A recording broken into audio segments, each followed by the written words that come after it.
আসসালামু আলাইকুম। ভিডিওটি ওপেন করার জন্য আপনাকে ধন্যবাদ। আজকে আমি দেখাবো একটা ফটোর কিভাবে ব্যাকগ্রাউন্ড রিমুভ করতে হয় কোনো রকমের সফটওয়্যার ছাড়াই। যখনই সফটওয়্যারের কথা আসে তখনই আপনার ওই সফটওয়্যার সম্পর্কে একটু হলেও ধারণা থাকতে হয়। বাট আজকে আমি আপনাদের সাথে যে প্রক্রিয়াটি শেয়ার করব এটাতে আপনার কোনো আইডিয়া বা কোনো ধারণা ছাড়াই আপনি করতে পারবেন। জাস্ট এটা ক্লিক করবেন, সাথে সাথে হয়ে যাবে। এটার জন্য আপনাদের দুইটা জিনিস লাগবে, একটা স্মার্টফোন বা কম্পিউটার আর ইন্টারনেট। আপনার এই দুইটা হলে আপনার মনে করেন কাজটা শেষ। জাস্ট আপনার একটা ইন্টারনেট ব্রাউজার ওপেন করতে হবে, যেমন Mozilla Firefox, Google Chrome, Opera mini, যেটা আছে সেটা ওপেন করলেই চলবে। তো জাস্ট এটা ওপেন করবেন, এখন লিখবেন বিজিসেন্স লিখবেন এবং এটা সার্চ দিবেন। আমি ইন্টার দ্বারা এটা সার্চ করতেছি। তো বন্ধুরা, এখানে বিজিসেন্স সার্চ দেওয়ার সাথে সাথে দুইটা ওয়েবসাইট শো হয়েছে। এখানে দুইটা না, অনেক কিছু ওয়েবসাইট আছে। তো বাট আমরা এটা এই প্রথম যে দুইটা ওয়েবসাইট আছে www.remove.bg, এই দুইটার কথা নিয়ে আলোচনা করব। দেখেন, এটা দুটোর মধ্যে বেসিক কিছু পার্থক্য আছে। এটা দেখেন ফ্রি কথাটা উল্লেখ আছে, বাট উপরেরটায় ফ্রি কথাটা উল্লেখ নাই। এই জন্য আমরা নিচেরটাতে ক্লিক করব। তো আমি এখানে ক্লিক করলাম।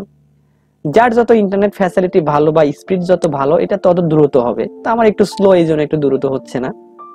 এখন আপলোড ইমেজ এখানে ক্লিক করবেন এন্ড আমি আপনার যে ফটোটা ব্যাকগ্রাউন্ড রিমুভ করবেন সেটা সিলেক্ট করবেন।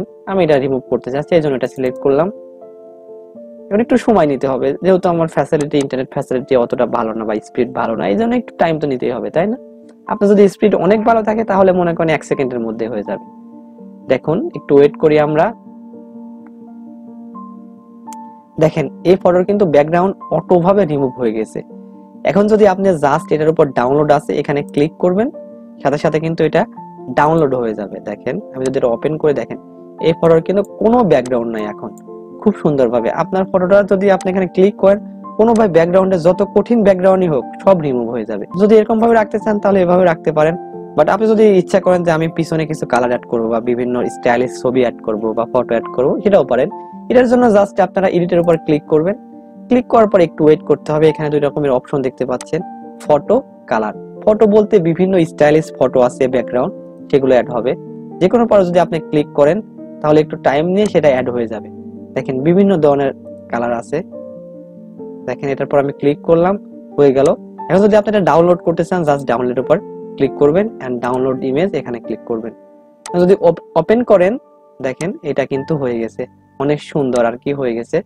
তো আমি এটা আরেকটা কিছু কাজ করতে চাচ্ছি, এবং এই সাইড দেখতে পাচ্ছেন কালার, এখানে সলিড কালার আছে। আপনি যে কালারটা অ্যাড করতে চাচ্ছেন সে কালার উপর ক্লিক করলেই আপনার কালারটি অ্যাড হয়ে যাবে, এবং ডাউনলোডের উপর ক্লিক করলে সেটা হয়ে যাবে। দেখেন, ডাউনলোড ইমেজ, সাথে সাথে ডাউনলোড কিন্তু হয়ে যাচ্ছে। দেখেন, খুব সুন্দরভাবে ব্যাকগ্রাউন্ড রিমুভ হচ্ছে, প্লাস এক্সট্রা ব্যাকগ্রাউন্ড অ্যাড হচ্ছে। আমার মনে হয় এর চেয়ে সহজ কোনো ওয়ে আর নাই। তো আশা করি আপনি এই প্রক্রিয়াটি সম্পূর্ণ করতে পারবেন।